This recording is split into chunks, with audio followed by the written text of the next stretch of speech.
రీసెంట్‌గా నేను యూట్యూబ్‌లో ఒక కమెంట్ చూసాను నా వీడియోకి. ఒక ఉత్తముడు కమెంట్ చేశాడనమాట. ఏమనంటే, "నీకు సిగ్గుండాలి ఇలా చెప్పుకోవడానికి" అని చెప్పి కమెంట్ చేశాడు. బ్రదర్ నువ్వు ఎంత ఉత్తముడివో నాకైతే తెలీదు గానీ, నాకు కమెంట్ చేశావు కాబట్టి నేను చెప్తున్నాను. ఏ వీడియో కింద కమెంట్ చేశాడు అంటే, "నాకు పెళ్ళైన కొత్తలో అసలు ఏ పని చేయడం రాదు. మా వారే అన్ని పనులు చేసేవారు. వంట కూడా ఆయనే చేసి పెట్టేవారు" అని చెప్పేసి ఒక వీడియో షేర్ చేశాను. ఆ వీడియో కింద ఈ మహానుభావుడు కమెంట్ చేశాడు, "నీకు సిగ్గుండాలి" అని చెప్పి.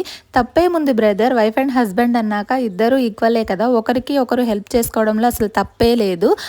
నా గురించి ఆయనకి, ఆయన గురించి నాకు ఒక అండర్‌స్టాండింగ్ ఉంది. మధ్యలో కనీసం ముఖ పరిచయం లేని వాళ్ళ దగ్గరికొచ్చి వాళ్ళ వీడియో కింద నువ్వు కమెంట్ పెట్టావు చూసావా సిగ్గుండాలని. మాకు కాదు ఆ సిగ్గు, నీకు లేదు కాబట్టే నువ్వు వేరే వాళ్ళకొచ్చి పెట్టావు. సో, నీ గురించి నువ్వు చూసుకో ఫస్ట్.